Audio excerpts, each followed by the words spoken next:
विघ्नेश्वराय वरदाय सुरप्रियाय लंबोदराय सकलाय जगद्हिताय नागाननाय हृदयज्ञविभूषिताय गौरीसुताय गणनाथ नमो नमस्ते। गणेश भगवान की दुर्गे स्मृता हरसि भीतिमशेष जन्तु स्वस्ते स्मृता मतिमतीव शुभां ददासि। दारिद्र्य दुःख भयहारिणिका त्वदन्या सर्वोपकारकरणाय सदा चित्ता। बोलो जगदम्बे माता। सशंख चक्रम सकिरीटकुण्डलम् सपीतवस्त्रं सरसीरुभीक्षणम् सहारवक्षस्थलशोभिकौस्तुभम् नमामि विष्णुं शिरसा चतुर्भुजम्। बोलिए नारायण भगवान की। या श्री स्वयं सुकृतिनां भवने सुलक्ष्मी पापात्मनां कृतधियां हृदयेषु बुद्धि श्रद्धा सतां कुलजन प्रभवस्य लज्जां त्वां नतास्म परिपालय देवी विश्वम्। बोलिए लक्ष्मी माता। भवानी शंकरो वंदे श्रद्धा विश्वास रूपिणौ याभ्यां विना न पश्यन्ति सिद्धाः स्वान्तस्थमीश्वरम्। बोलो शंकर भगवान की।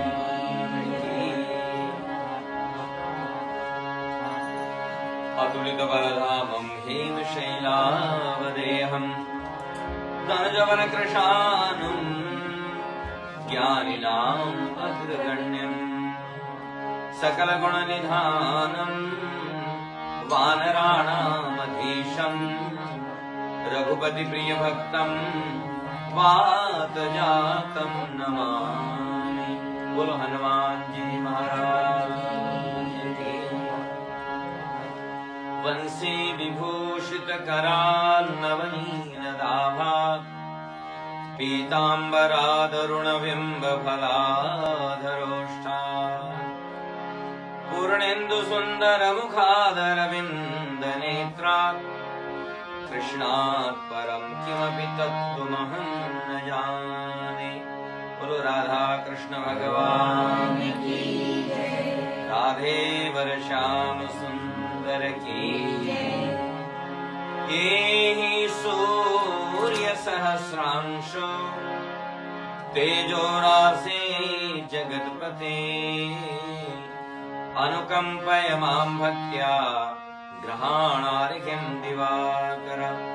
बोलिए सूर्य नारायण भगवान की।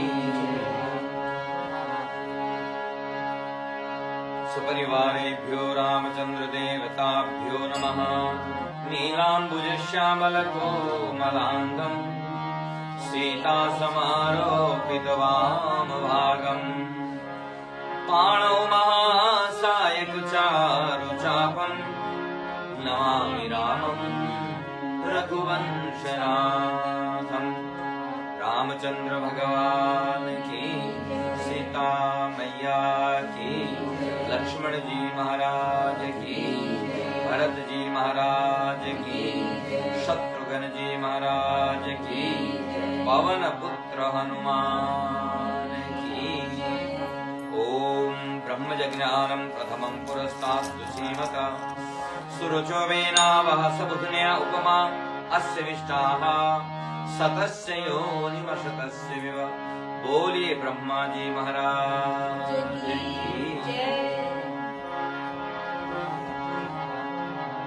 गुरुर्ब्रह्मा गुरुर्विष्णु गुरुर्देवो महेश्वरः गुरुः साक्षात् परब्रह्म तस्मै श्री गुरवे नमः। बोलो सद्गुरुदेव भगवान की, वेद व्यास भगवान की, सुखदेव जी महाराज की, सूत जी महाराज की। नमोस्तुन्ताय सहस्रमूर्तये सहस्रपादाक्षिशिरोर्भावे सहस्रनाम्ने पुरुषाय शाश्वते सहस्रकोटि युगधारिणे नमः। सच्चिदानंद भगवान की। गोविंद जय जय गोपाल जय जय गोविंद जय जय गोपाल जय जय गोविंद जय जय गोपाल जय जय गोविंद जय जय गोपाल जय जय राधा रमण हरि गोविंद जय जय राधा रमण हरि गोविंद जय जय श्री राधा रमण हरि गोविंद जय जय राधा रमण हरि गोविंद जय जय ब्रह्मा की जय जय विष्णु की जय जय ब्रह्मा की जय जय विष्णु की जय जय उमापति शिव शंकर की जय जय उमापति शिव शंकर की जय जय गोविंद जय जय गोपाल जय जय गोविंद जय जय गोपाल जय जय श्री राधा रमण हरि गोविंद जय जय राधा रमण हरि गोविंद जय जय श्री राधा रमण हरि गोविंद जय जय राधा रमण हरि गोविंद जय जय सच्चिदानंद भगवान की जय। पुनः एक बार आज चौथे दिन श्री शनि संकट मोचन मंदिर में पूज्य पंडित देवेंद्र शर्मा जी उनके परिवार के सानिध्य में आप सभी भक्तों का स्वागत करते हुए अत्यंत हर्ष हो रहा है। भगवान की अनुकंपा है कि हम लोग स्वस्थ और मस्त रह करके भगवान के दिव्य चरित्रों का श्रवण कर रहे हैं। जो लोग फेसबुक लाइव के माध्यम से भी जुड़े हैं, आप सबका भी स्वागत है। आप लोग भी कथा का उतना ही लाभ लीजिए जितना जो यहाँ पर व्यक्तिगत रूप से फिजिकली यहाँ प्रेजेंट हैं भगवान के दरबार में। ब्रह्म पुराण ब्रह्मा जी के द्वारा कहा गया ये पुराण है, इसलिए इसमें ज्ञान की वैराग्य खूब भरा हुआ है और सारा ज्ञान चारों वेद ब्रह्मा जी से ही निश्चित है, निकले हुए हैं, इसलिए ज्ञान तो खूब लबालब भरा हुआ है। लेकिन हम लोग शक्ति सामर्थ्य के अनुसार से, समय के अनुसार से कुछ कुछ प्रसंग जो हमारे समझ में आते हैं उनकी चर्चा करते हैं। तो आज भी वो गूढ़ रहस्य, वो गहन रहस्य जो हमेशा सुनने को नहीं मिलता है, जो कठिन प्रसंग हैं वो साधारण कथाओं में लोग जल्दी से बताते नहीं है, क्योंकि वो कठिन होते हैं तो वक्ताओं को लगता है कि शायद श्रोता भाग जाएंगे, इसीलिए उन कठिन प्रसंगों को जल्दी से नहीं सुनाते हैं। लेकिन जैसे हमने कहा, हमारा तो श्रोता, मुख्य श्रोता प्रबुद्ध है, ज्ञानी है, पंडित हैं, और उन्हीं को हम पुराण सुना रहे हैं। उनका ही ये संकल्प है इसलिए इन कठिन प्रसंगों को लेकर के हम लोग आपके समक्ष आए हैं। अपनी शक्ति सामर्थ्य के अनुसार से उसका श्रवण कीजिए। कथा में हमेशा कहते हैं ना कि एक बार देवता, दानव और मानव ब्रह्मा जी के पास गए, हाथ जोड़ के बैठ गए और ब्रह्मा जी से प्रार्थना करने की, उपदेश दीजिए महाराज, उपदेश दीजिए महाराज, उपदेश दीजिए महाराज। अब ब्रह्मा जी ने विचार किया कि ये जितने यहाँ पर आए हुए हैं ये एक कैटेगरी के तो है नहीं, देवता, दानव और मानव। तो ब्रह्मा जी ने एक ही शब्द का उच्चारण किया, द, हिंदी का द, THE द, हिंदी का द, और फिर मौन हो गए। तो देवता, दानव, मानव तीनों ने प्रणाम किया और वहां से निकल गए। अब आपस में मंथन करने लगे कि ब्रह्मा जी क्या कहना चाहते हैं। उन्होंने एक ही अक्षर दिया हमको, द। तो आपस में मंथन करने लगे और तीनों ग्रुप अपने अपने परामर्श पर पहुंचे। देवताओं ने विचार किया कि ब्रह्मा जी कह रहे हैं कि देखो ये संसार दया से चलता है और जिसके पास में शक्ति सामर्थ्य हो वो उसको दया करना चाहिए।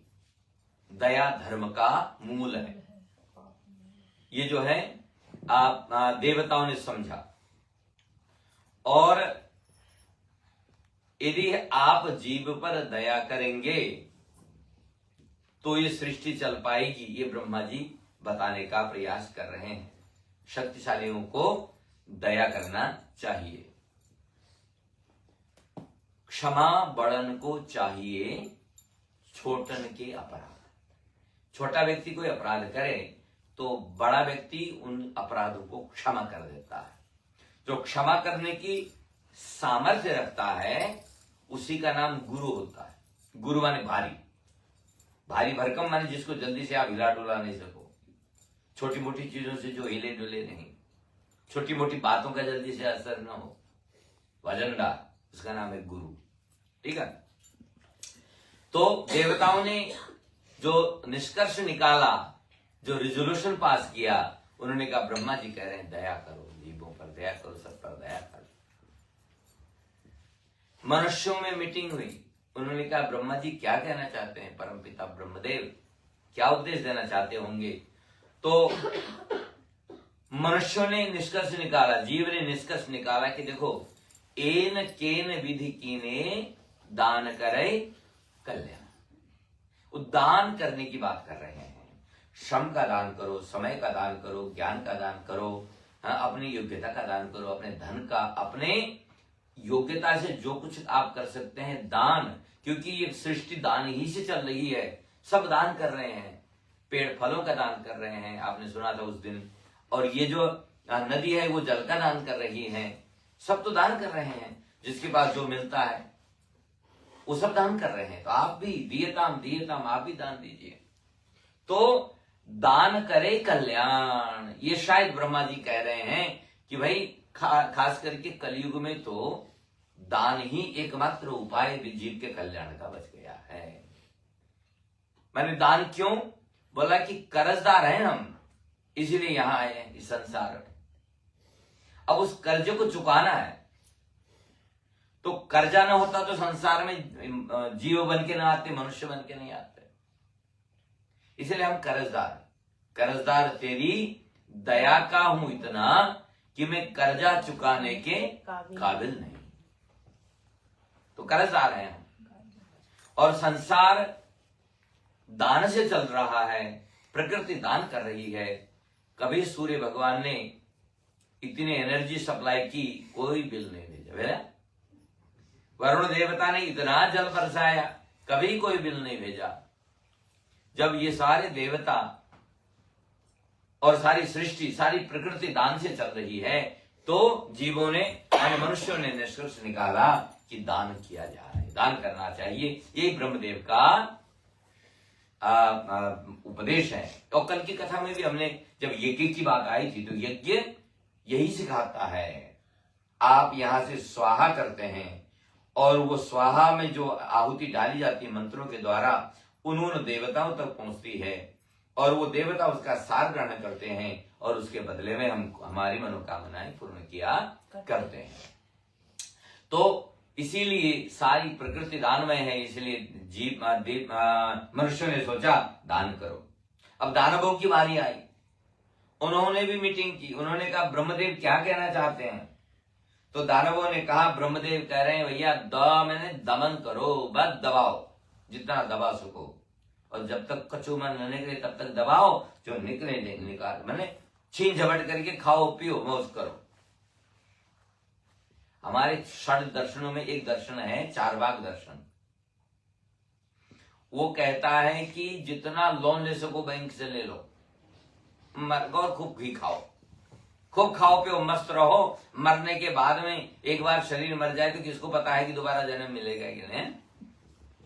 ऋणम कृत्वा घृतम विवेक।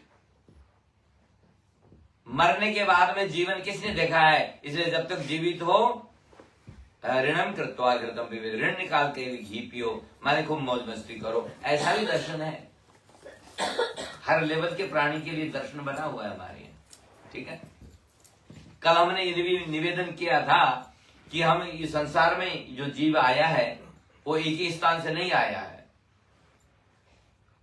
कोई मनुष्य से आया है तो वो महामानव बनने की तैयारी में है, कोई अभी अभी पशु से मनुष्य बना है तो वो मनुष्य बनने की कोशिश कर रहा है। तो सब एक जैसा नहीं होता है। ठीक है, तो वो अपने भाव खुद लेकर के आया करता है। तो दानवों ने ये निष्कर्ष निकाला कि ब्रह्मदेव कह रहे हैं कि दमन करो और राज करो, जिसकी लाठी उसका।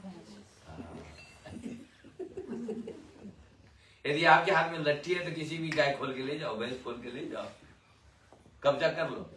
ये दानवों ने सीखा।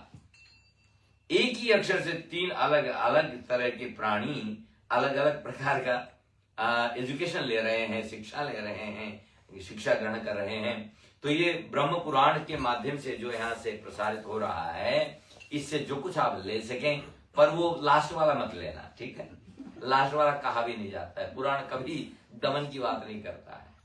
ठीक है, वो वाला अर्थ बिल्कुल मत लेना। ये चर्चा चल रही है, कलराज नाम के जनक राजा के को स्वयं वरुण देवता उपदेश दे रहे हैं।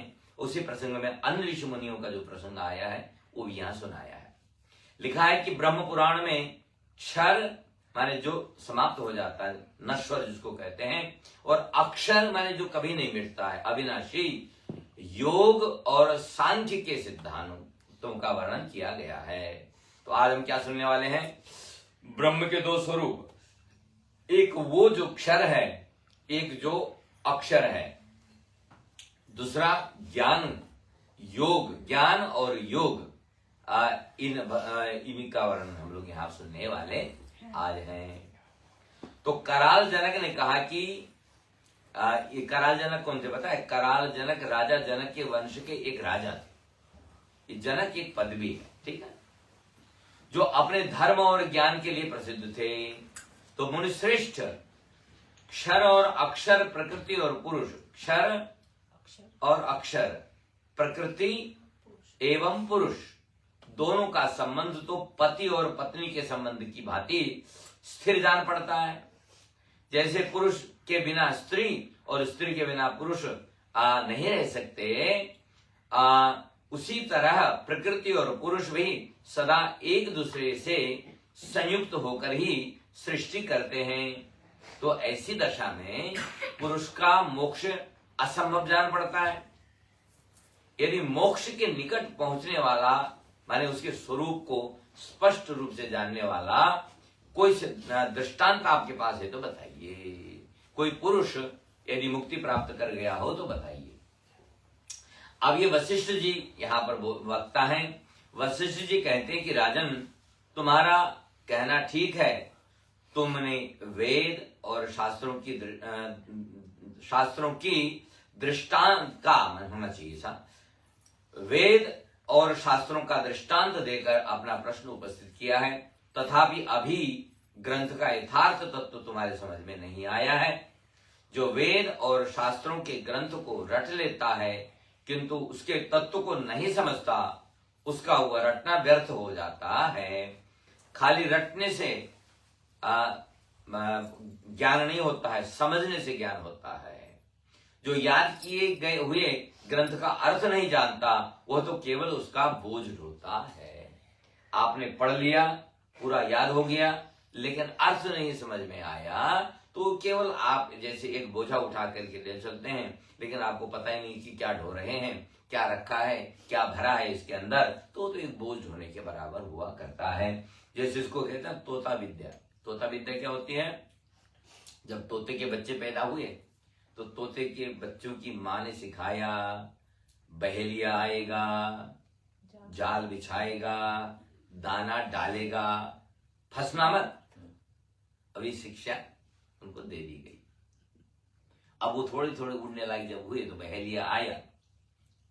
अब वो तोते की माँ कहीं छुपी हुई है, मन गई है जंगल में, बच्चे गए, बहेलिया आया, जाल बिछाया, दाना डाला, और ये बच्चे गा रहे हैं तोते के, बहेलिया आएगा, जाल बिछाएगा, दाना डालेगा, फंस मत जाना। तो बहेलिया ने विचार किया यहाँ दाल करने वाले नहीं, ये तो सब शिक्षित हो गए, ये कोई फंसने वाले नहीं है, इनको तो पढ़ा दिया किसी ने तोते को, तो ये फिर भी उसने कहा कि चलो लक आजमाते हैं। उसने दाना डाला, जाल बिछाया और कोने में जाके चुप गया, और गाते गाते आए, सब खाने लगे, जाल में पड़ गए। अब बहेलिया ने कहा कि ओ इनका ज्ञान केवल गाने के लिए था, बाकी अर्थ पता नहीं है इनको क्या है। तो उसने उठाया और कंधे में डाला। तोते के बच्चे बहेलिया के जाल में फंस करके जा रहे हैं, बहेलिया ले जा रहा है। बहेलिया बोलते हैं उसको जो चिड़िया पकड़ता है, चिड़ी मार। तो और वो गाते जा रहे हैं, बहेलिया आएगा, जाल बिछाएगा। अरे वो पकड़ चुके हो तुमको पकड़ लिया है, तुम फंस चुके हो, अब गाने से क्या फायदा है ना? तो वो ज्ञान किसी काम का नहीं है। इसलिए महाराज सांख्य और योग के ज्ञाता महात्मा पुरुषों के मत में मोक्ष का जैसा स्वरूप देखा जाता है, उसे मैं यथार्थ रूप से बताता हूं, सुनो। तो मोक्ष कैसे प्राप्त होता है, किन परिस्थितियों में मिलता है, ये बता रहे हैं। ये भी बड़ा सुंदर प्रसंग है, इस हम सबके लिए बड़ा काम का विषय है ये। हम भी तो मुक्ति चाहते हैं ना। अब यहां पर बताते हैं कि जैसे बीज से बीज की उत्पत्ति होती है, बिया से बिया निकलता है ना, उसी प्रकार द्रव्य से द्रव्य निकलता है, इंद्रिय से इंद्रिय निकलते हैं, और देह से देह प्रकट होता है, निकलता है, कि उसकी प्राप्ति होती है। परंतु परमात्मा तो इंद्रिय, बीज, द्रव्य और देह से रहित है। जैसे हमारा प्रोसेस है, भगवान का ऐसा प्रोसेस नहीं है, क्योंकि वो निर्गुण है, उसमें कोई गुण नहीं है, न सतो गुण है, न रजोगुण है, न तमोगुण है। गुणों से उत्पन्न होते हैं जीव और उन्हीं में लीन हो जाते हैं। उसी प्रकार सत्व, रज और तम, ये तीन गुण भी प्रकृति से उत्पन्न होकर उसी में लीन हो जाते हैं। तो ये तीनों गुण यहीं से उत्पन्न होते हैं और यहीं विलीन हो जाते हैं, माने यहीं समा जाते हैं। प्रकृति से उत्पन्न है, प्रकृति में ही समा जाते हैं। आत्मा जो जन्म मृत्यु से रहित है, आत्मा का जन्म नहीं होता ना, और जन्म नहीं होता तो मृत्यु भी नहीं होती है। अनंत है वो एंडलेस है, सबका दृष्टा, माने आत्मा सब देख सकती है, इसीलिए उसके जैसा दूसरा कोई नहीं, अद्वितीय है। वह सत्व आदि गुणों में केवल आत्माभिमान करने के कारण ही गुण स्वरूप कहलाता है। माने आत्मा को हम समझने के लिए केवल गुणों को उनमें आधान करते हैं, माने उसके आधार पर हम उसको समझने का प्रयास करते हैं। जैसे जल है, तो जल का में कोई कलर नहीं है, लेकिन उसमें हम लाल, काला, पीला, हरा जो भी कलर डाल देते हैं, तो बोलते हैं अच्छा ये हरा पानी है, ये नीला पानी है, ये काला पानी है, ये पीला पानी। पानी में तो कोई कलर नहीं था, लेकिन पानी में कलर डाल करके हम उसको इस तरह से अभिव्यक्त करते हैं। उसी तरह से सत्ववादी गुण ये जो है आत्मा में नहीं होते हैं, लेकिन उसको जानने के लिए हम उसी का नाम होता है उसमें रोपण करना, ऐसा किया करते हैं। तो गुण तो गुणवान में ही रहते हैं। निर्गुण आत्मा में गुण कैसे रह सकते हैं? जब आत्मा निर्गुण है, न सतोगुणी है, न रजोगुणी है, न तमोगुणी है, तो गुण किसमें है? शरीर में है, और शरीर की जो इंद्रियां हैं उनमें है। बाकी आत्मा में कोई गुण, वो तो निर्गुण है। निर्गुण रंगी चादरिया रे, कोई ओढ़े संत सुजान। कोई ज्ञानी संत ही इस निर्गुण की चादर को ओढ़ता है। माने चादर माने शरीर को कहा जाता है, साधु संत इसको चादर कहते हैं, चादर। तो कोई ओढ़े संत सुजान, जो संत है सो सुज्ञानी है, जो ज्ञानी है वही इस निर्गुण हमारे निर्गुण स्वरूप को पहचान पाते हैं। बाकी तो सब सगुण साकार ही देखते हैं। अतः गुणों के स्वरूप को जानने वाले विद्वान पुरुष ऐसा मानते हैं कि जब जीवात्मा इन प्राकृत गुणों में अपनेपन का अभिमान करता है, उस समय वह गुणवान सा ही होकर भिन्न भिन्न गुणों को देखता है। ये मेरा हाथ, ये मेरा पैर, ये मेरा नाक, ये मेरा कान, जब ऐसा हम बोलते हैं तो ये बोलने वाली जो आत्मा है मानो इन सब चीजों को एक्सेप्ट कर रही है ना, तो उसका एक्सेप्ट करना केवल व्यवहार के लिए है। और ऐसा न कहा जाए तो पता फिर वो उसका परिचय ही कैसे दिया जाए ना, ये इसलिए कहना पड़ता है। उस समय तो ऐसा लगता है आत्मा जब ऐसा कह रही तो उसमें भी गुण है, लेकिन उसमें नहीं है। किंतु जब उस अभिमान को छोड़ देता है, मानी शरीर को छोड़ देता है, उस समय देहादि में आत्मबुद्धि का परित्याग करके अपने विशुद्ध परमात्मा स्वरूप का साक्षात्कार करता है। इसको समझने के लिए जब नई सरकार बनती है देश में ना, जो जिन देशों में राष्ट्रपति है या हमारे ऑस्ट्रेलिया में गवर्नर जनरल है, तो सरकार के सारे जो काम हैं उनको माई गवर्नमेंट कहता है। लेकिन जैसे वो सरकार बदल के दूसरी सरकार आती है, उसको भी माई गवर्नमेंट कहता है। जो प्रेजेंट में सरकार में है वो उसकी सरकार। भारत का राष्ट्रपति भी जब सदनों को संबोधित करते हैं तो हमारी सरकार ये करेगी, हमारी सरकार ये करेगी, है ना। अब सरकार बदल के आई, दूसरी आ गई, फिर भी हमारी सरकार, राष्ट्रपति वही है। लेकिन इसी तरह से आत्मा बोलती है मेरा मेरा मेरा, लेकिन जिसे छोड़ के जाती है तो उसके साथ उसका कोई संबंध भी नहीं रहता है। इसी तरह से उस परमात्मा को बुद्धि आदि से परे सांख्य योग स्वरूप बताया गया है। तो ये मन, बुद्धि, चित्त, अहंकार जितने हैं उससे अलग है, ये उससे परे माने अलग है। वह सत्व आदि गुणों से रहित है, उसमें न सतोगुण है, न रजोगुण है, न तमोगुण, तो इसीलिए वो अव्यक्त है। दिखता वही है जो गुणों से आवृत होता है, गुणों में बधा होता है। गुणों के कारण दिखना, सुनना, बोलना, अनुभव, ये सब अनुभव तो अलग बात है, लेकिन ये सब तब होता है जब उसमें गुण हो, तो अव्यक्त रहता है वो, माने उसको व्यक्त नहीं किया जा सकता है, उसको प्रकट नहीं किया जा सकता है। और वो निर्गुण, नित्य तथा प्रकृति और उसके गुणों को अधिष्ठाता के स्वरूप में ये 25वां तत्व बताया गया है। 24 तत्वों से हमारा शरीर बना हुआ है, और वो 25वां जो तत्व है वो आत्म तत्व है। अभी आपको जिज्ञासा हो रही 24 तत्व कौन कौन है, बताएंगे। यह सांख्य और योग में कुशल एवं परम तत्व की खोज करने वाले विद्वानों का कथन है। जिनको ज्ञान हो गया है वो ऐसा बताते हैं। इस प्रकार परस्पर संबंध रखने वाले क्षर अक्षर अथवा प्रकृति पुरुष का स्वरूप बताया गया है। सदा एक रूप में रहने वाला परमात्मा, परमात्मा का भी चेंज नहीं होता, वो है अक्षर।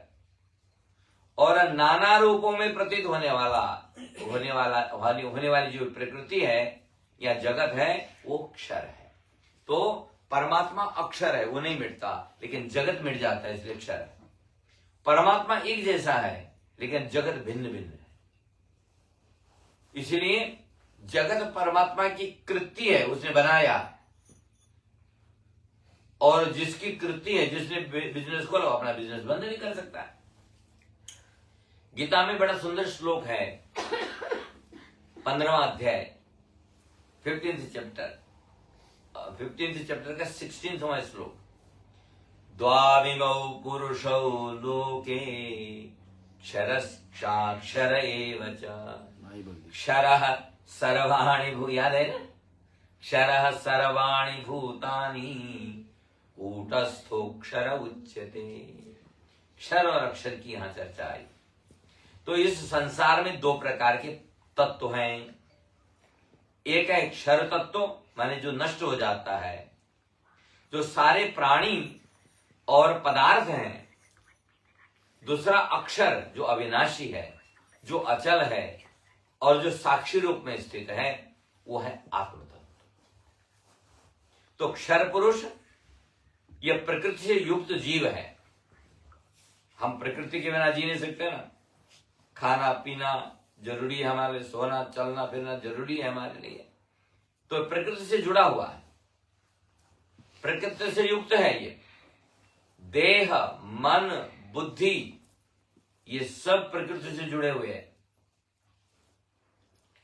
और यह माया के अधीन है और परिवर्तनशील हैं, ये बदलते रहते हैं। अभी ये बच्चे हैं, थोड़े दिन के बाद ये जवान हो जाएंगे, फिर बूढ़े हो जाएंगे, जैसे हम लोग हैं। तो परिवर्तनशील इस जगत है। जन्म और मृत्यु के चक्र में हम फंसे रहते हैं, सभी दुनिया फंसी हुई है। पैदा हुए बच्चे से जवान, जवान से बूढ़े, बूढ़े से फिर मृत्यु, बस ये चक्र चलता है रहता है। लेकिन अक्षर जो पुरुष है वो परमात्मा का अंश रूप है, जिसको हम आत्मा कहते हैं। और वो केवल साक्षी भाव में है, केवल विटनेस है, वो कुछ करता नहीं है। आप जैसा करोगे उसका केवल साक्षी रिपोर्टर है, वो रिपोर्ट देता है। यह न उत्पन्न होता है और न नष्ट होता है, इसीलिए अचल और चिरस्थायी है आत्म तत्व। राजन महाराज को उपदेश दे रहे हैं, योगी का प्रधान कर्तव्य है ध्यान, और ध्यान ही योगियों का सबसे बड़ा बल है।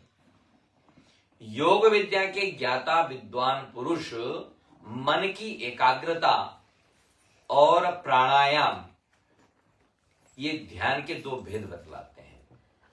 एक तो प्राणायाम के माध्यम से और दूसरा मन को एकाग्र करके। योगी को सब प्रकार की आसक्तियों का त्याग करके मिताहारी और जितेंद्रिय होना चाहिए। गीता में कहा, युक्ताहार विहारस्य युक्त चेष्टस्य कर्मसु। हमारा आहार विहार, उठना बैठना बोलना, खाना पीना, ये सब बैलेंस्ड होना चाहिए। युक्त माने बैलेंस्ड होना चाहिए। तो वह रात्रि के पहले और पिछले भाग में मन को परमात्मा में लगाकर अंतःकरण में उनका ध्यान करता है। माने प्रातः काल और सायंकाल, संध्या काल, प्रातः काल और सायंकाल, संध्या काल जो है उस वक्त मन एकाग्र करने में आसानी होती है, इसलिए इनको संध्या काल कहा गया है। संध्या माने न इधर न उधर। चित्त की एकाग्रता योग में मन को एकाग्र करने पर बल दिया गया है, जिससे आत्मा का साक्षात्कार संभव होता है। आत्मा को पहचानने के लिए चित्त का एकाग्र होना जरूरी है और इंद्रियों को वश में करके योगी सांसारिक बंधनों से मुक्त होता है। कर्मेंद्रिय और ज्ञानेंद्रियों पर जब वो जीत लेता है, उनके विषयों को जीत लेता है, तभी बंधन से मुक्त हो जाता है। ध्यान के माध्यम से योगी ब्रह्म के साथ एकत्व का अनुभव करता है। जब योगी ध्यान में बैठता है तो वो परमात्मा के साथ उसका मिलन हो जाता है। ध्यान की अवस्था में एकत्व का अनुभव करता है, माने अहम ब्रह्मास्मि, अरे मैं ही तो ब्रह्म हूं, अरे मेरा स्वरूप तो परमात्मा ही है, ये अनुभव करता है वो उस अवस्था में। उसी का नाम है ध्यान। गीता में कल भी आपको हमने बताया था कि एक चीज से बढ़कर के दूसरी चीज श्रेष्ठ बताई गई है। जैसे श्रेयो ही ज्ञान अभ्यासात ज्ञानात् ध्यान विशिष्यते, ध्यानात् कर्म फल त्याग, त्यागात् शांति अनंतरम। कल की कथा में भी ये श्लोक आया था। ये 12वें श्लोक का 12वां श्लोक है, 12वें अध्याय का 12वां श्लोक है। तो अभ्यास जो कर्म योग से ज्ञान योग श्रेष्ठ है, तो कर्म योग से ज्ञान योग को श्रेष्ठ बताया, ज्ञान योग से ध्यान योग को श्रेष्ठ बताया, ध्यान योग से कर्म के फल का त्याग श्रेष्ठ बताया, त्याग भी एक योग हो गया, त्याग श्रेष्ठ बताया। त्याग से ही शांति मिलती है, इसलिए त्याग सर्वश्रेष्ठ बताया गया है। जब तक हम घी में लकड़ी सामग्री और अग्नि में लकड़ी सामग्री घी डालते रहेंगे तो वो जलती रहेगी। आप यदि अग्नि को शांत करना चाहें तो क्या करेंगे? सप्लाई बंद कर दें, उनको देना बंद कर दें। सामग्री, घी, लकड़ियां ये डालना बंद करें, वो धीरे धीरे शांत हो जाएगा अग्नि अपने आप। इसी तरह से जब तक हम इंद्रियों को उनके विषय सप्लाई करते रहते हैं, आप कहते हैं अच्छा आज चलो देख लो 2 घंटा टीवी देख लो, चलो 2 घंटा सो लो, चलो 2 घंटा ये कर लो, तो आप सब उनके विषय सप्लाई कर रहे हैं कि नहीं कर रहे हैं? तो उनकी आदि बनती है, वो 2 घंटे के बाद बोलता है नहीं 1 घंटा और बैठूंगी। ऐसे पूरा दिन कब गया पता नहीं चलता है।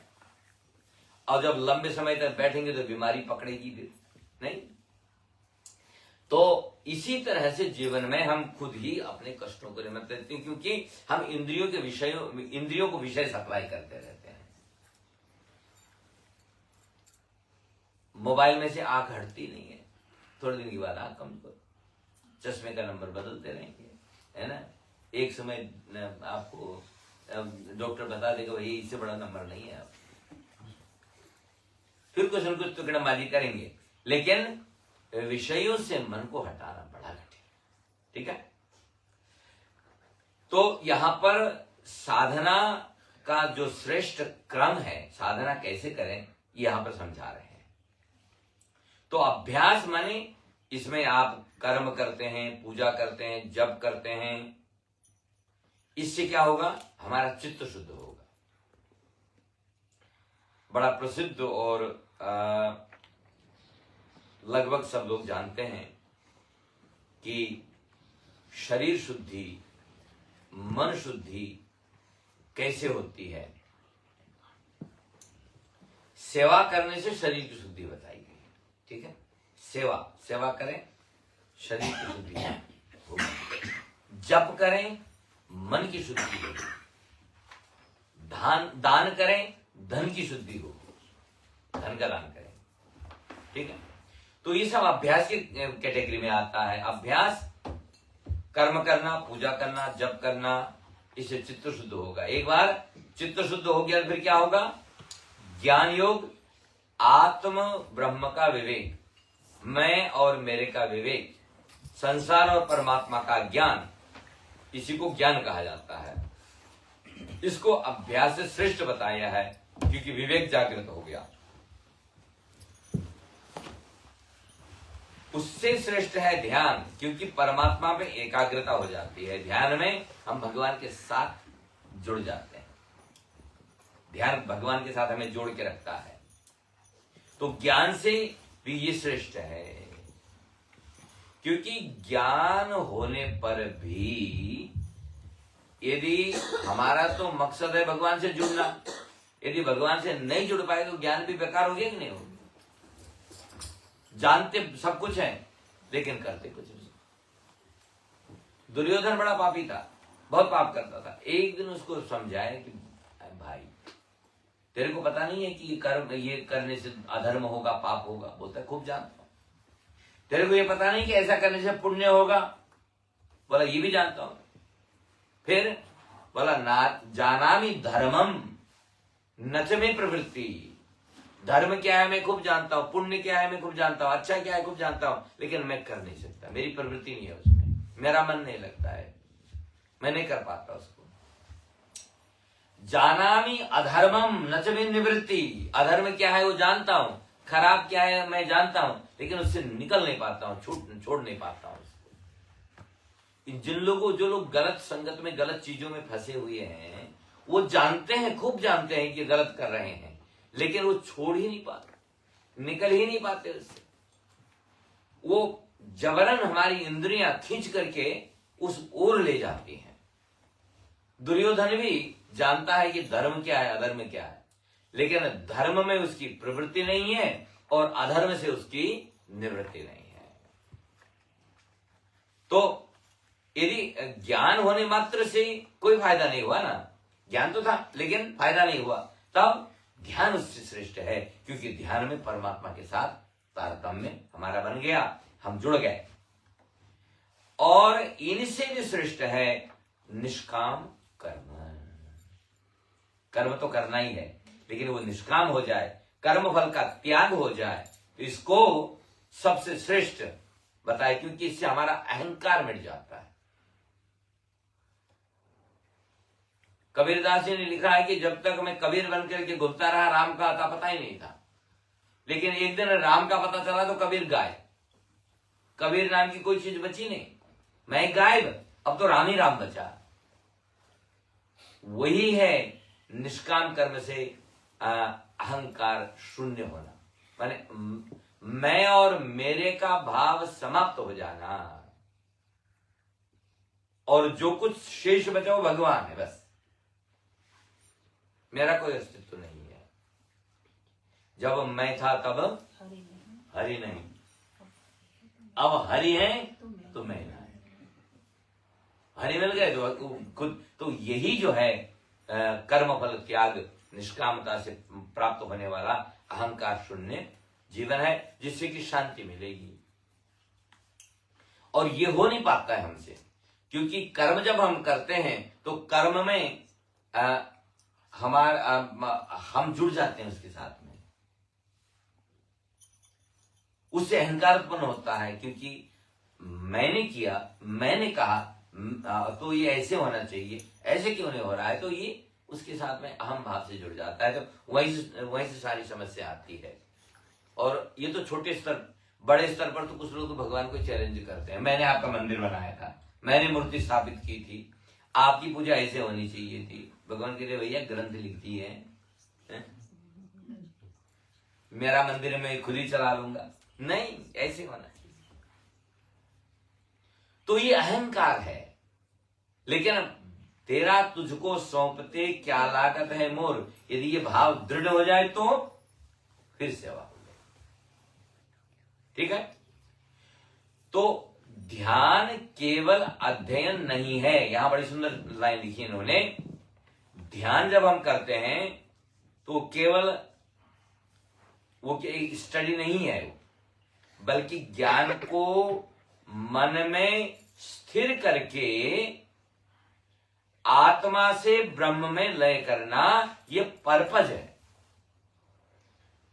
जब यह अवस्था साधक को मिल जाती है तो वो भगवान के बहुत करीब पहुंच जाता है, भगवान के बहुत करीब पहुंच जाता है वो। मुंडकोपनिषद में का बड़ा प्रसिद्ध ये वाक्य है कि प्रणवो धनु शरो ह्यात्मा ब्रह्म तल्लक्ष्य मुच्यते अप्रमत्तेन वेदव्यम शरवत तन्मयो भवेत्। ये बड़ा सुंदर है। ये देखो, साधना करने वालों के लिए ये बहुत सुंदर निर्देश है। जो ओम है ना, ये मानो धनुष है, ओम को धनुष बना लो, और आत्मा को तीर बना लो, और उसको छोड़ दो। कहा जाना है उसको? ब्रह्म तक जाना है। ब्रह्म तल लक्ष्य मुच्यते।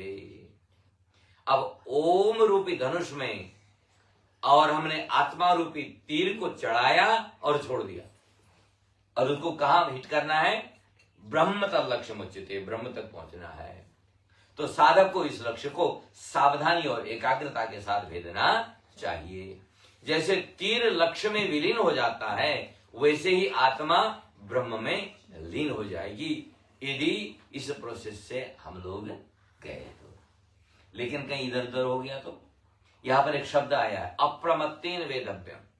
जब आप धनुष पर बाण चढ़ाया है तो उस वक्त यदि आपका तन मन बदन कुछ भी हिला, विचार भी हिले, तो तीर नहीं उसमें लगेगा। महाभारत का प्रसिद्ध वो तो आप जानते हैं ना, अर्जुन जब गुरु द्रोण सबकी परीक्षा ले रहे हैं और परीक्षा के में लोगों से पूछा कि बेटा तुझे क्या दिखता है? एक पेड़ था जिसमें उनको निशाना लगाना था पत्ते पर। तो पूछा तुझे क्या मतलब? उसने बोला मुझे तो पूरा आसमान पेड़ जड़ सब दिख रहा है। गुरुजी ने कहा बैठ जाए। दूसरे से पूछा तुमको? उसने कहा आधा पेड़ और टहनियां। उसने कहा तू भी रहने दे, कुछ होने वाला नहीं है। और यूं करते करते जब अर्जुन ने धनुष पर बाण चढ़ाया और गुरु ने पूछा क्या दिख रहा है तुझे? उसने कहा मुझे पत्ते के बीज की वो पतली सी जो नस है ना, वो नजर आ रही है। बोला छोड़ दो, भेद के रख दिया। यह है अप्रमत्तेन वेदव्यम जो यहां कहा गया है। तो आत्मा को तीर के समान एकाग्र कर ओम के माध्यम से ब्रह्म में प्रवेश कराना ही साधना का लक्ष्य है। मिथिलेश्वर, हे जनक महाराज, संपूर्ण इंद्रियों को मन के द्वारा स्थिर करके मन को भी बुद्धि में स्थापित कर दें और पत्थर की भांति अविचल हो जाए। आपने कभी ध्यान में बैठे हुए लोगों को देखा? योगियों को कोई हिलडुल नहीं होते, उनके शरीर अविचल हो जाते हैं। तभी उसे योग युक्त कहते हैं। जिस वक्त शरीर में रहते हुए भी शरीर का भान न रहे, तब वो योग युक्त होता है। जिस समय उसे सुनने, सूंघने, स्वाद लेने, देखने और स्पर्श करने का भी भान नहीं रहता, जब मन में किसी प्रकार का संकल्प नहीं उठता तथा वह काठ की भांति स्थिर होकर किसी भी वस्तु का अभिमान या सुध-बुध नहीं रखता, उस समय मनुष्य पुरुष उसे अपने स्वरूप को प्राप्त योग युक्त कहते हैं। योग युक्तो भव अर्जुन, भगवान ने अर्जुन से भी कहा अर्जुन तू योग युक्त बन। योग युक्त होने के लिए इतनी सारी क्वालिफिकेशन चाहिए।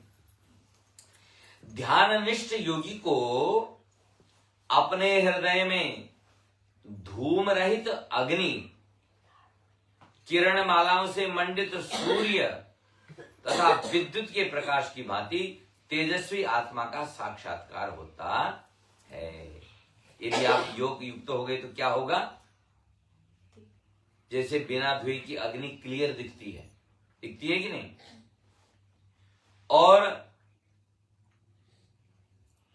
बिना किरणों के सूर्य क्लियर दिखता है, और बिना प्रकाश के विद्युत, उसी तरह से आत्मा का दर्शन हो जाता है। अभी यदि हम कच्चे योगी हैं और देखेंगे तो धुंधलापन दिखेगा, सब कोई क्लियर नहीं दिखेगा, सब धुंधला दिखेगा। वहां तक भी पहुंच गए। जब तक कि आप योग युक्त नहीं होंगे वो दिखेगा नहीं, क्लियर नहीं दिखेगा। यदि क्लियर देखना है तो इतनी साधना करनी पड़ेगी आपको। धैर्यवान मनीषी, मनीषी किसको कहा जाता है? विचारशील, विवेकी, तत्वदर्शी, ज्ञानी जो हो उसको मनीषी कहा। ऐसा जो वेदवेत्ता, वेद के ज्ञान को जानने वाला, वेदों को जानने वाला और महात्मा ब्राह्मण ही उस अजन्मा और अमृत स्वरूप ब्रह्म का दर्शन पा सकता है। वह ब्रह्म अणु से भी अणु और महान से भी महान है। अणो अणियान महतो महीयान आत्मा गुहायाम निहितोस्य जंतो। कठोपनिषद, उपनिषद के बड़े सुंदर सुंदर शब्द वो हैं मंत्र। तमक्रतु पश्यति वीत शोको धातु प्रसादान महिमानमात्मनः। ये अणुरणीयान महतो महियान हम लोग बोलते हैं ना, पूरा श्लोक ये है। अर्थ क्या है इसका? ब्रह्म माने आत्मा अणु से भी सूक्ष्म है। अणु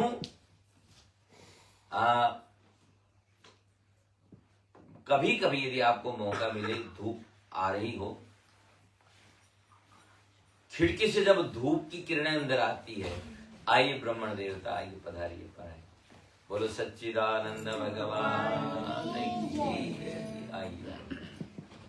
तो अणु को जानने के लिए, अणु दिखता नहीं है, लेकिन प्रातः काल यदि आपकी खिड़की से सूरज आ रहा हो और उस सूरज की किरणों में आप देखें तो छोटी छोटी छोटी छोटी वो दिखाई देते हैं, उनको अणु कहा जाता है। और उस अणु का भी अणु होता है, उससे भी छोटा है, तरसरी अणु बोलते हैं उसको, उससे भी होता है। तो परमात्मा इतना छोटा है, आत्म तत्व इतना छोटा। अब उस आत्म तत्व को जानने के लिए, देखने के लिए कितनी साधना चाहिए, कितनी एकाग्रता चाहिए, क्योंकि इतना छोटा है, अणु है, अणु से भी सूक्ष्म है और महत से भी महान है। चाहेगा तो पर्वत के बराबर भी है। वो जीव के हृदय में स्थित है। जिस व्यक्ति का चित्त शांत हो, कामनाओं से रहित हो, वह उस आत्मा की महिमा को, ईश्वर की कृपा और अंतःकरण की शुद्धता से देखता है। तो अब इसको देखने का तरीका क्या है? बोला नंबर 1, परमात्मा कृपा कर दे तो। रामचरित की प्रसिद्ध चौपाई, सोई जानही जेहि देहु जनाई, और जानत तुम्हें हो जाए, है ना। एक तो ये प्रोसेस है। दूसरा क्या है? हमारा अंतःकरण इतना पवित्र हो गया कि जित देखूं तित श्याम, है ना। अब जीव नहीं दिखाई देता है, अब तो सिया राममय। तो ये अंतःकरण की शुद्धता और पवित्रता है। तो दो चीज हो, या तो परमात्मा खुद चाहे कि हम देख पाए, देख सकें तो देख पाएंगे, और या हमारा अंतःकरण इतना शुद्ध हो गया है। तो जैसे हम वो गाते हैं ना, जर्रे जर्रे में झांकी भगवान की, किसी सूझ वाली आंख ने पहचान ली, नामदेव ने पकाई रोटी कुत्ते ने उठाई। कुत्ता आया रोटी ले गया, और साधु पीछे पीछे जा रहे हैं, पीछे घी का कटोरा लिए जा रहे हैं। बोलते ठाकुर सूखी मत खाओ, घी लगाने दो, इतनी भी क्या जल्दी है, गरम गरम रोटी पकड़ लिए, हाथ जल जाएगा। ठाकुर रुक जाओ। कुत्ते में ठाकुर नजर आ रहे हैं, पिट्ठल होगा, और कुत्ते में ठाकुर को प्रकट कर दिया। जब छोड़ा नहीं पीछा ना, तो कुत्ता ठाकुर में परिवर्तित हो गया। उसने कहा भैया ले घी लगा ले, खा लो। तो ये निष्ठा। अब उनको कुत्ता नहीं दिख रहा है, उनको ठाकुर दिख रहा है। तो यह है पवित्र मन की करामत। यदि मन पवित्र हो जाए तो एक परिस्थिति होती है। और ये जो है पातंजल योग सूत्र का ये सूत्र है, योगश्चित्त वृत्ति निरोधः। योग करते ही हम इसलिए हैं कि हमारी वृत्तियां, चित्त की वृत्तियां जो है ना मिट जाए, इनका निरोध हो जाए। अब ये योग की जो 5 वृत्तियां हैं, इन पर मैं चर्चा करूं उससे पहले एक कीर्तन सुन लो मेरे ख्याल से, क्योंकि आपको गहरा ज्ञान सुनने को मिल रहा है और डाइजेस्ट करने में शायद समस्या हो रही होगी, नहीं? तो आपको मैं चित्त की जो 5 वृत्तियां हैं और ये कैसे काम करती हैं उसको बताऊं उससे पहले जरा संकीर्तन के माध्यम से उसको जरा पचा। बोलो सच्चिदानंद भगवान की।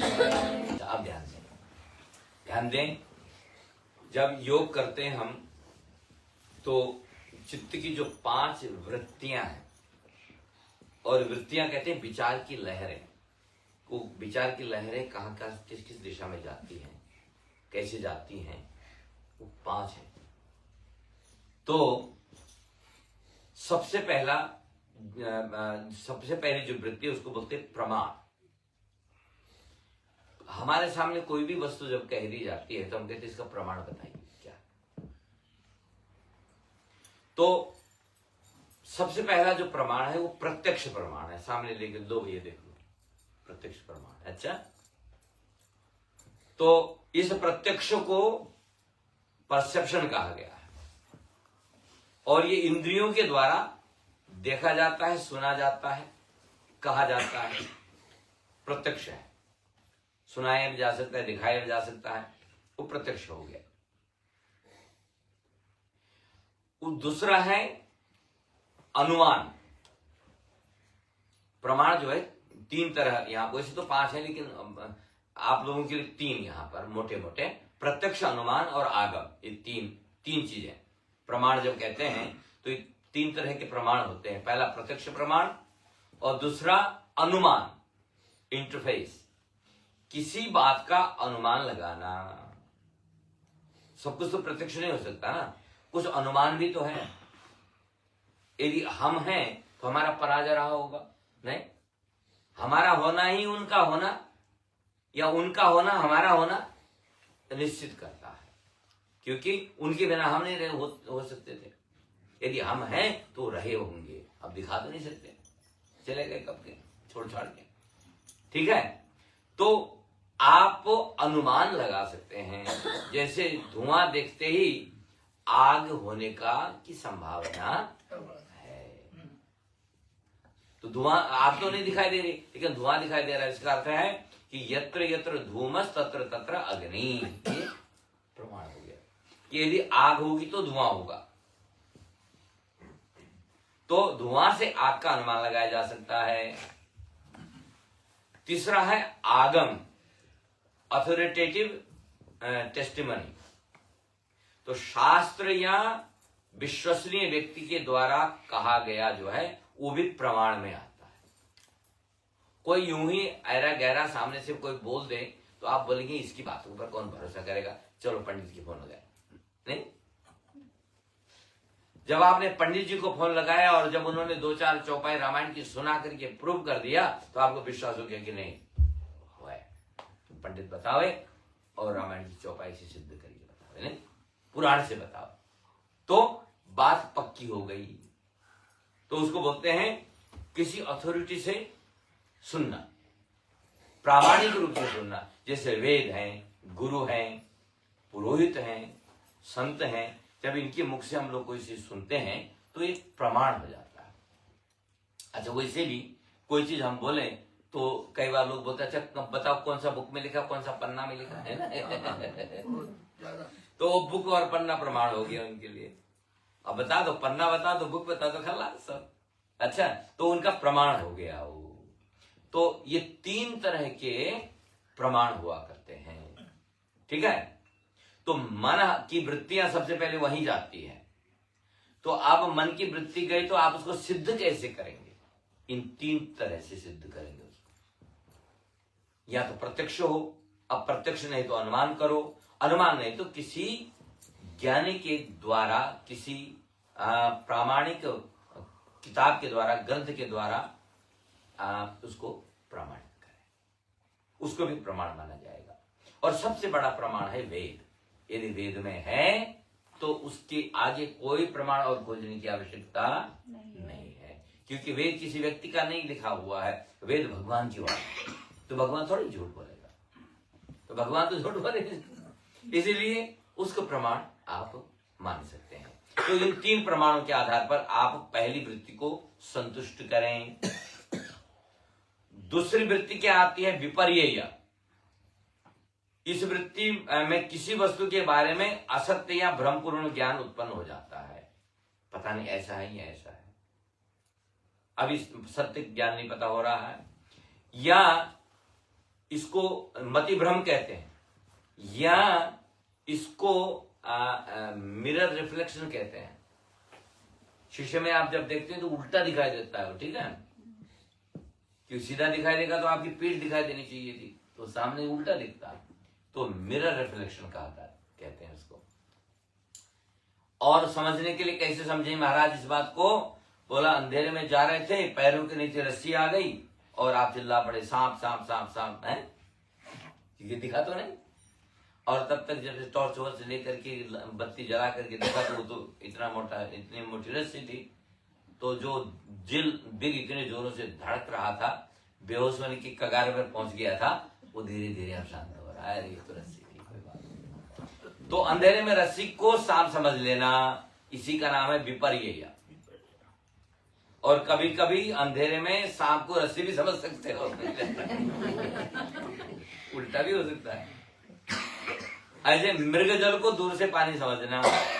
रेत में जब तपती हुई धूप की किरणें पड़ती है ना, दूर से देखो ऐसा लगता है पानी गिर रहा है ना। इसको मृग मरीचिका कहा जाता है शास्त्रों में, मृग मरीचिका। तो अब पानी तो नहीं है लेकिन दिख रहा है पानी जैसा रहा है। और जैसे आजकल जो ये महिलाएं जो है ये गहने वगैरह पहनते हैं, ये सोने से ज्यादा चमकते हैं, तो बाद में पता चला नहीं ये तो नकली है, नहीं। और मेरे जैसा बुद्धू कोई हो तो असली समझ ले, नहीं। अरे क्या बढ़िया है सोने के गहने, बाद में पता चला वो तो मेटल भी नहीं है। तो इसको बोलते हैं विपर्य, माने मिथ्या ज्ञान। ऐसे तो लोग ठगते भी रहे हैं। तो ये ज्ञान वास्तविक नहीं होता, लेकिन मन उसे सच मान लेता है कि हाँ यही सच है। हम लोग काफी लोग इसमें फंसते भी हैं, ध्यान रखना। अच्छा, और तीसरा जो है जो मन की वृत्ति है वो है विकल्प। माने जब मन बिना किसी वस्तु के अस्तित्व के केवल शब्दों और विचारों के आधार पर कल्पना करता है, केवल कल्पना है, तब यह विकल्प की वृत्ति उत्पन्न होती है। हम ऐसा कर देंगे, ऐसा कर देंगे, ऐसा होगा, वैसा होगा। एक साधु की कथा पता नहीं आप लोगों को बताया कि नहीं मैंने। एक व्यक्ति था, वो अपने गुरु के पास गया। उसने कहा गुरुदेव मुझे अब साधु बनना है। तो गुरु ने कहा रहो भजन करो। कुटिया में रख लिया। अब कुटिया में रह करके भजन करता है, भिक्षा मांग करके लाता है, गुरु को भी खिलाता है, अपना भी खाता है। थोड़े दिन के बाद गुरुजी ने कहा कि अच्छा तुम अब यहाँ सबको जान गए हो, पहचान गए हो कैसे भिक्षा करनी है, तो मैं जाता हूँ तीर्थ घूमने, तुम यहाँ पर कुटिया की रखवाली करना, भजन भी करना, इसी तरह से। तो अब गुरु के जाने के बाद में वो गांव में जाता है, भिक्षा मांगता है, सत्तू मांग के लेके आता है, और जितना खा सका खाया, जो बच गया तो मॉर्निंग ब्रेकफास्ट के लिए उसने टांग दिया, है ना। सीधा की बोरी बना करके ऐसे टांग, वो बोरी तो नहीं थी, वो एक कच्चा बर्तन था मिट्टी का, उसी के अंदर रख करके उसने टांगा है। नीचे उसका बेड लगा है और ऐसे लेटा हुआ है और सोच रहा है आज ये सत्तू जो है आधा भरा हुआ है, इसमें कल फिर जाऊंगा और मांगूंगा और इसको भरूंगा, फिर दूसरा बर्तन लाऊंगा उसको भरूंगा। ऐसे कुछ करके जब 5-7 हो जाएंगे फिर उसको बेचूंगा चुपचाप। अच्छा बेचूंगा, हाँ मामला भारी है, बेचूंगा। अब जब बेचूंगा तो ऐसा करते कराते थोड़े पैसे आ जाएंगे। जब थोड़े पैसे आ जाएंगे तो जो ये बंजर खेत पड़ा है गुरुजी का, है ना, जमीन तो है, तो इसमें खेती करूंगा। खेती करने के लिए फिर बैल चाहिए, तो उसने कहा कि सबसे पहले गाय खरीदूंगा, फिर वो गाय ब्याहेगी, उसका बछड़ा होगा, उसको पालूंगा, उससे बैल होंगे। जब गाय हो जाएगी, बछड़ा हो जाएगा, खेत हो जाएगा, फिर करूंगा शादी, विवाह करूंगा। हाँ, ये सब विकल्प, इसी को कहते हैं कल्पना ना, विकल्प। अब फिर करूंगा शादी, दुल्हन आएगी घर पर, मेरी गृहस्थी चल पड़ेगी, कुछ समय के बाद एक बच्चा होगा। अब बच्चा रो रहा होगा और उस वक्त अब मैं बाहर से आऊंगा और बच्चे को रोते देख करके अपनी वाइफ को वहां न देख करके मुझे आएगा क्रोध, मैं उसको खोज डंडा पकड़ करके खोजूंगा और ऐसे मारूंगा, हंडी पर लगा सीधा, जितना सीधा वो सत्तू था सब संसार बस नहीं पाए उससे पहले ही। तो ये बोलते, इसको बोलते कल्पना, इसका कोई आधार नहीं होता।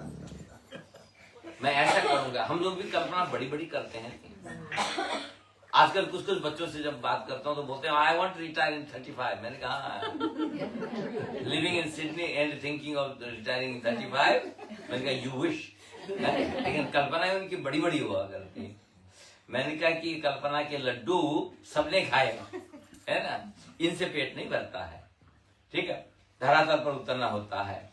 तो इसको बोलते हैं विकल्प वृत्ति, जो मैंने आपको अभी समझाया।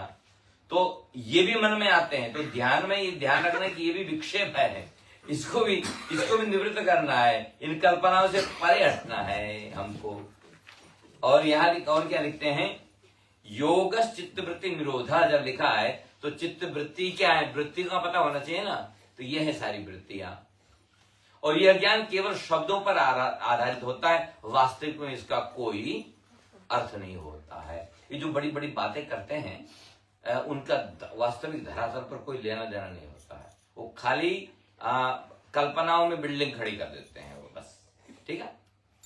और जो चौथी वृत्ति है वो निद्रा है। जब ध्यान में बैठेंगे तो कभी नींद ना आने वाली, उस रोज जरूर आएगी, नहीं उस वक्त जरूर आएगी।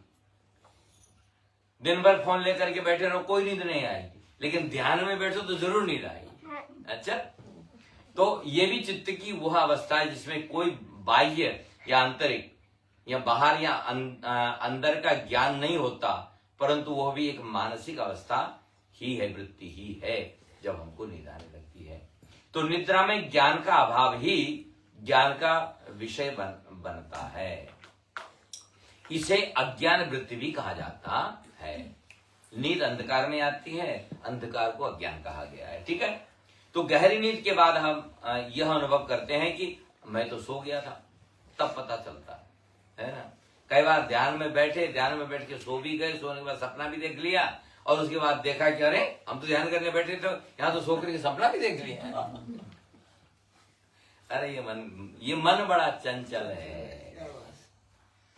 बड़ा मन बड़ा चंचल है, कहाँ गया पता ही नहीं चलता है।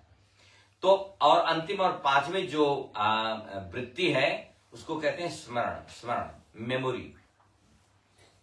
पूर्व अनुभवों का मन में पुनः जागृत होना, अर्थात यादें ताजी होना और उनका स्मरण होना। आप सब कुछ भूले रहेंगे, ध्यान रखना, देखिए आप प्रयास करना इसको, आप सब कुछ भूले रहेंगे। जैसे ही ध्यान में बैठेंगे तो शॉपिंग लिस्ट सामने आ जाती है। अच्छा ये तो रही, अच्छा ये ला, अच्छा ये इसको नहीं दिया, अच्छा इससे बात करनी है, वो सारी चीजें ध्यान के समय ही सब आती। तो ये भी विक्षेप है, ठीक है। स्मरण, पूर्व अनुभवों का मन में पुनः जागृत होना, अर्थात यादें या पुनः स्मरण होना, ये भी एक विक्षेप है।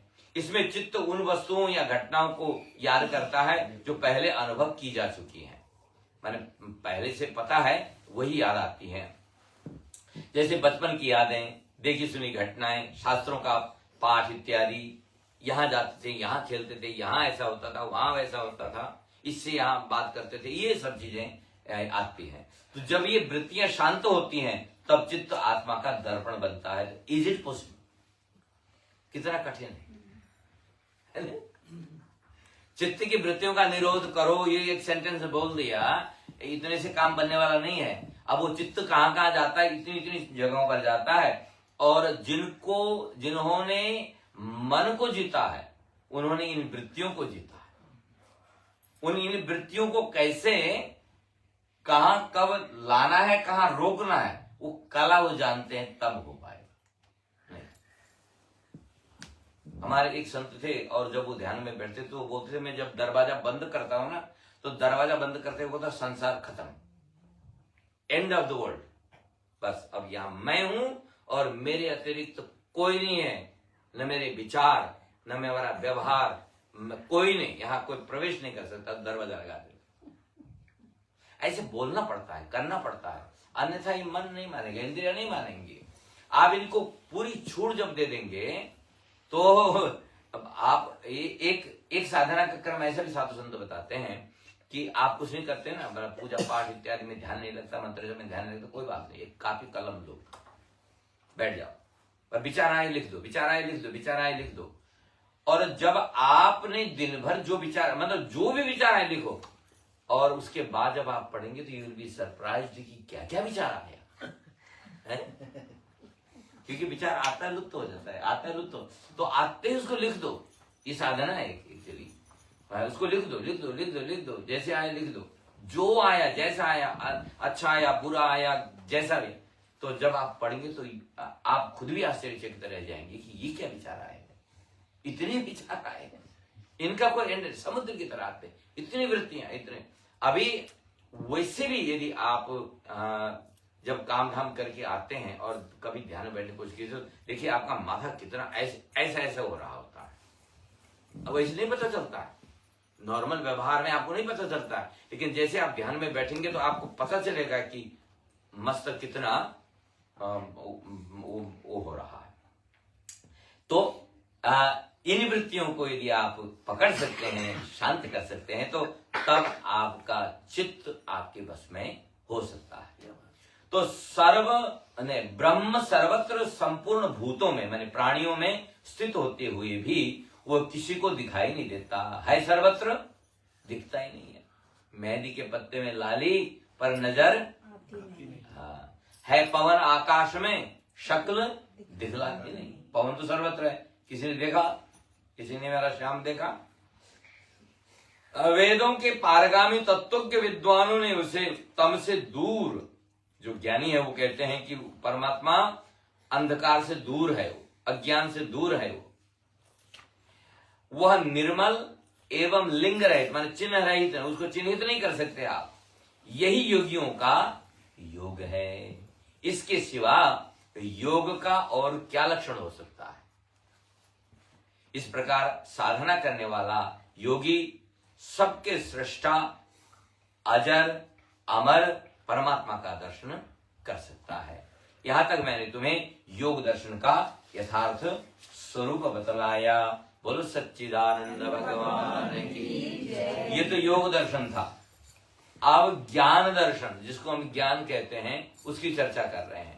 ये भी कठिन है, ये भी कठिन है। अब आप वेदांती की क्लासों में बैठ गए, मैंने कहा ना कि कभी भी आपको सरल सरल यदि कथाएं सुननी हो तो सामने ऐसा आदमी बैठा तो जिसको कोई नॉलेज न हो, फिर हम छोटी छोटी बातें आपको बताएंगे, क्योंकि मुख्य श्रोता को समझाना होता है।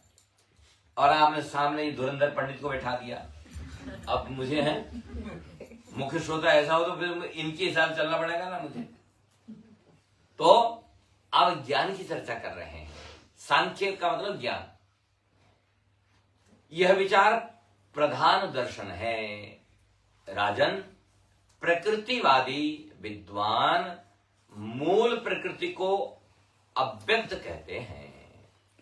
जो प्रकृति को जानने वाले ज्ञानी लोग हैं ना, वो जो मूल प्रकृति है, प्रकृति के विभेद है, तो जो मूल प्रकृति है परमात्मा की, वो भी नहीं दिखती है। परमात्मा कैसे दिखती है? जब उनकी माया ही नहीं दिखती है तो है?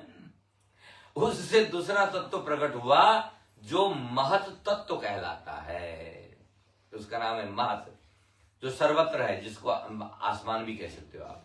महत तत्व से होने का भाव, बीइंग का भाव आया, अहम कहते हैं उसको। ये तीसरा तत्व उत्पन्न हुआ। और सांख्य दर्शन के ज्ञाता विद्वान अहंकार के सूक्ष्म भूतों का पंच तन्मात्राओं का प्रादुर्भाव बताते हैं। जो ज्ञानी हैं उनका मानना है कि ये जो जितने भी तत्व हैं, ये महत तत्व है, अहम तत्व है, ये सब जो है तन्मात्राओं से उत्पन्न होते हैं, बताते हैं। ठीक है। इन आठों को प्रकृति कहते हैं। इनसे 16 तत्व की उत्पत्ति होती है जो विकृति कहलाते हैं। 5 ज्ञानेंद्रिय, 5 कर्मेंद्रिय, 11 मन तथा 5 स्थूल, ये ही 16 विकार है। अब इनको थोड़ा ढंग से समझे। जो शुरू में मैंने प्रकृति के 24 तत्व कहे थे ना, उसी तरफ बढ़ रहे हैं। तो प्रकृति के 24 तत्व कौन कौन है? सबसे पहले प्रकृति इटसेल्फ, फिर महत तत्व बुद्धि, फिर अहम तत्व ईगो, फिर पंच कर्मेंद्रिय, 5 कर्मेंद्रिय हैं जिनसे हम कर्म करते हैं। कौन कौन है वो? कान, आंख, नाक, त्वचा और जीव, इनसे ज्ञान होता है। जीव जो है, हाँ, कान, त्वचा, नेत्र, जीव और नाक, ये क्या है? ज्ञानेंद्रिय, इनसे ज्ञान होता है। और पंच कर्मेंद्रियां जिनसे काम होता है, वाणी, हाथ, पैर और 2 गुप्त अंग, ये कितने हो गए? 5 हो गए। उसके बाद में पंच प्राण। पंच प्राण कौन कौन है? प्राण, अपान, समान, उदान और व्यान, ये पंच प्राण है। और फिर 5 तन्मात्राएं भी हैं। ये तन्मात्रा माने शब्द, स्पर्श, रूप, रस और गंध। तो जो ऊपर ज्ञानेंद्रिय कही गई है ना, और शब्द किसका विषय है, किसकी तन्मात्रा है? कान की। कान से ही तो शब्द सुनाई देते हैं ना। कान बंद करो, सामने वाला जोरों से चिल्लाता है, पता चलता है, ऐसा लगता है कुछ बोल रहा है, लेकिन सुनाई नहीं देता है। सारी इंद्रियां खुली रखो, कान बंद कर दो, शब्द नहीं सुनाई देगा।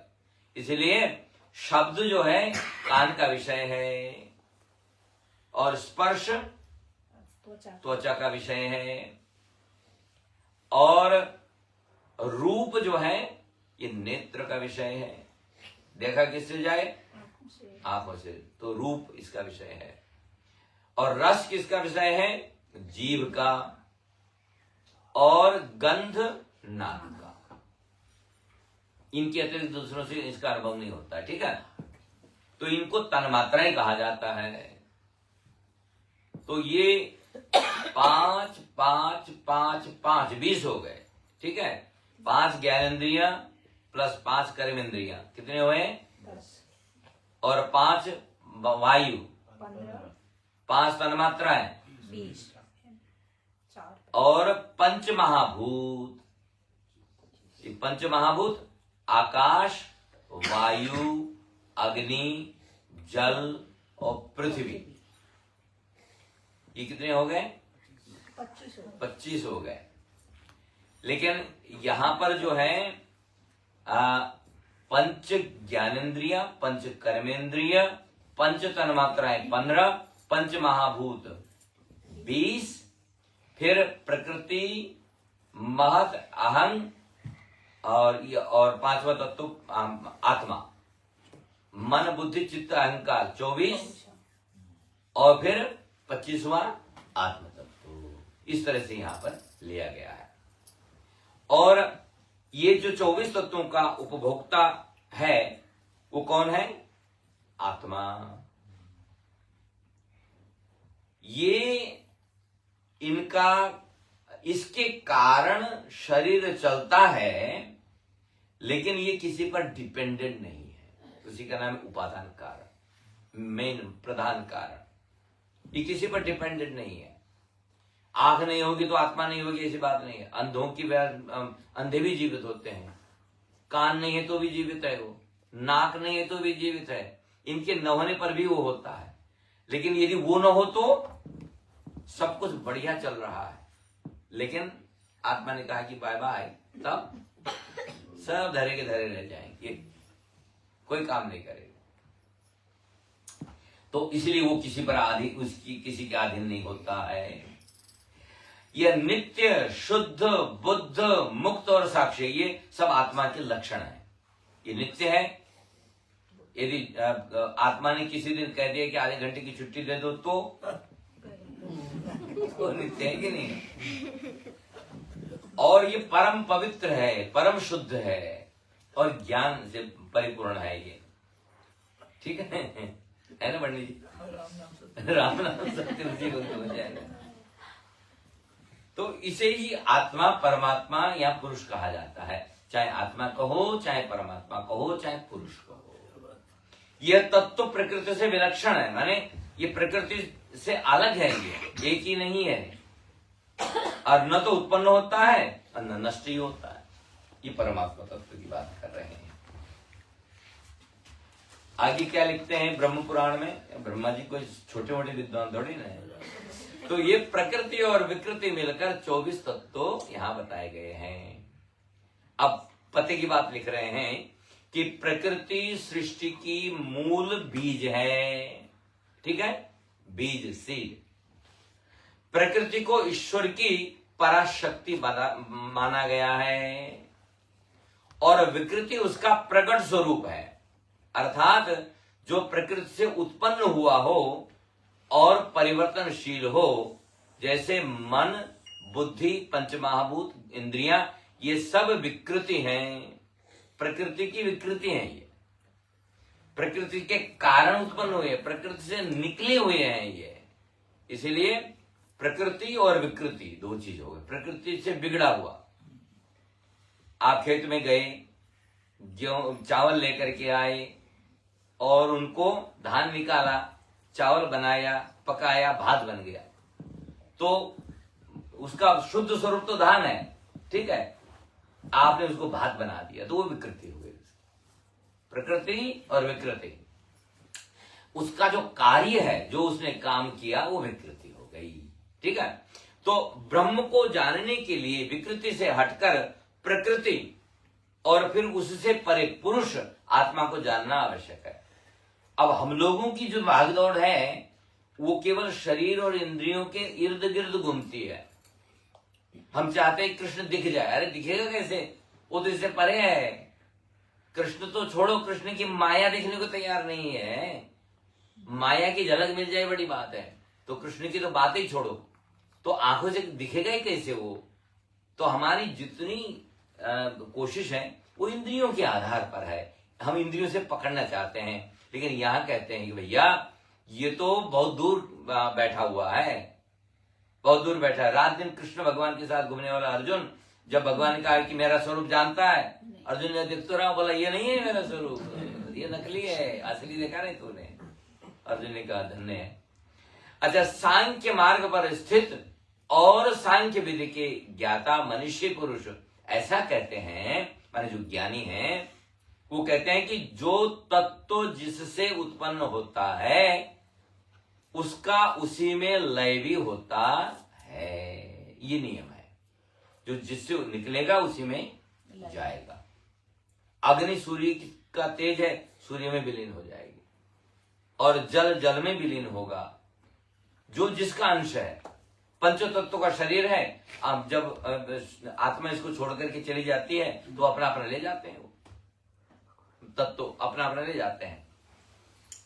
अच्छा, तो प्रकृति परमात्मा के सानिध्य से अनुलोम क्रम के अनुसार तत्वों की रचना करती है। अब अनुलोम और विलोम अभी समझ लेना, ठीक है। प्रकृति से महतत्व, जब सृष्टि होती है तो कैसी होती है? सबसे पहले प्रकृति होती है, सबसे पहले परब्रह्म हुआ। परब्रह्म को मन में भाव आया कि मैं अकेला कब तक घूमूं, एक से अनेक हो जाऊं, एक हम बहुश्याम, तो ईश्वर बन गया, ब्रह्मा विष्णु बन गया, आदि शक्ति बन गया, लक्ष्मी, सरस्वती और दुर्गा बन गया। मतलब इस तरह के स्वरों में बट गया वो। और फिर इनकी माया सामने आई, माया का आधार लेकर के इन्होंने सृष्टि प्रारंभ की। तो सृष्टि प्रारंभ का क्रम क्या रहता है? तो सबसे पहले महतत्व उत्पन्न हुआ, प्रकृति उत्पन्न हुई, प्रकृति से महतत्व उत्पन्न हुआ, महतत्व से अहंकार उत्पन्न हुआ, अहंकार से सूक्ष्म जो तन्मात्राएं हैं वो उत्पन्न हुई। किंतु उसका संहार विलोम उल्टे क्रम से होता है। जैसे पृथ्वी है, पृथ्वी जल में चली जाएगी, जल तेज में चला जाएगा, तेज वायु में चला जाएगा, वायु आकाश में विलिप्त हो जाएगा। इस तरह से हुआ करता है। जैसे समुद्र से उठी हुई लहरें फिर उसी में शांत हो जाती हैं, उसी प्रकार संपूर्ण तत्व अनुलोम क्रम से उत्पन्न होकर विलोम क्रम से लीन हो जाता है। जो सृष्टि है सूक्ष्म से स्थूल की ओर जाती है। जैसे सूक्ष्म से जब सृष्टि होती है तो सूक्ष्म है, और फिर वो सृष्टि जब उत्पन्न होती है तो स्थूल से सूक्ष्म नहीं, सूक्ष्म से स्थूल की ओर जाती है, और जब प्रलय होता है तो स्थूल से सूक्ष्म की ओर जाता है। लय स्थूल से सूक्ष्म की ओर, इसको बोलते हैं विलोम। और सब कुछ प्रकृति में और प्रकृति ब्रह्म में लीन होती है। तो इस तरह से सृष्टि और प्रलय होता है। हे नृपश्रेष्ठ, इस प्रकृति से ही जगत की उत्पत्ति और उसी में उसका लय बताया गया है। यहीं से उत्पन्न होता है, यहीं में लय हो जाता है। प्रलय काल में तो वह एक रूप में रहती है, और सृष्टि के समय विभिन्न रूप धारण करती है। ज्ञान निपुण पुरुषों को इसी प्रकार प्रकृति के एकत्व और नानत्व, नानत्व माने अनेक, का ज्ञान प्राप्त करना चाहिए। अब ये जो सृष्टि का क्रम है ये लंबा चला हुआ है, इसमें तो 2 मिनट और दे दीजिए, उसके बाद में हम कथा को विश्राम देंगे। तो परमात्मा ही प्रकृति को प्रसव के लिए उन्मुख करके उसे अनेक रूपों में परिणत करता है। तो परमात्मा की इच्छा से होता है, ये मान के चलिए। प्रकृति और उसके विकारों को क्षेत्र कहते हैं। प्रकृति और उससे जो उत्पन्न होता है उसको क्षेत्र कहा जाता है। क्षेत्र वाले खेत। 24 तत्वों से भिन्न जो 25वां तत्व महान आत्मा है, वही उस क्षेत्र की अधिष्ठाता रूप में है, और वह क्षेत्र को जानता है, इसलिए क्षेत्रज्ञ कहलाता है। ये गीता का 13वां और 14वां अध्याय है। क्षेत्रज्ञ प्रकृति जनित माने पूर्व माने शरीर में शयन करता है, तो आत्मा शरीर में तो रहती है, इसलिए उसे पुरुष कहा जाता है। पूर्व में रहने के कारण पुरुष कहा जाता है। पूर्व माने नगर। परमात्मा को हम पुरुष इसलिए कहते हैं क्योंकि वो पूर्व माने शरीर में रहता है। देखो, इदं शरीरम कौन्तेय क्षेत्रमित्य विधीयते यद्यतो वैतितम प्राहुः क्षेत्रज्ञ इति तद्विदः। वो वास्तव में क्षेत्र अन्य वस्तु है और क्षेत्रज्ञ अन्य। क्षेत्र और क्षेत्रज्ञ अलग अलग हैं। खेत और किसान ऐसा समझ लो, ठीक है। क्षेत्र अव्यक्त प्रकृति है और क्षेत्रज्ञ उसका ज्ञाता 25वां तत्व परमात्मा अथवा आत्मा है, जो कि नित्य है, शुद्ध है, बुद्ध है, मुक्त है, साक्षी है, चैतन्य है, और जिसको आत्मा भी कहते हैं। जब पुरुष अपने को प्रकृति से भिन्न जान लेता है, वह यही ज्ञान है। जब हम ये जानते हैं कि प्रकृति अलग है, अच्छा ये शरीर क्या है बताओ, टेस्ट इमीडिएटली टेस्ट हो गया। शरीर क्या है? प्रकृति है। और इसके अंदर पुरुष तत्व क्या है? आत्मा।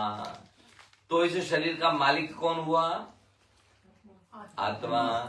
तो ये आत्मा और शरीर अलग हुआ कि नहीं हुआ? मानते हैं हम तो नहीं मानते। हम आत्मा को तो जानते हैं, शरीर को मैं किए जा रहे हैं, नहीं। तो ये है। इस प्रकार मैंने तुम्हें सम्यक दर्शन, जिसको कि संग दर्शन कहा जाता है, उसका यथार्थ वर्णन किया। और इस प्रकार से ज्ञान की चर्चा चली, योग की चर्चा चली। आज हमारे मध्य में पूज्य पंडित जी पधारे हैं, और उनसे भी 2 शब्द आशीर्वचन के रूप में हम लोग ग्रहण करेंगे।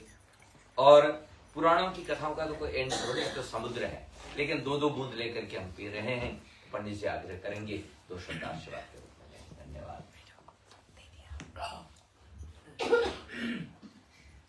धन्यवाद व्यास जी महाराज की जय।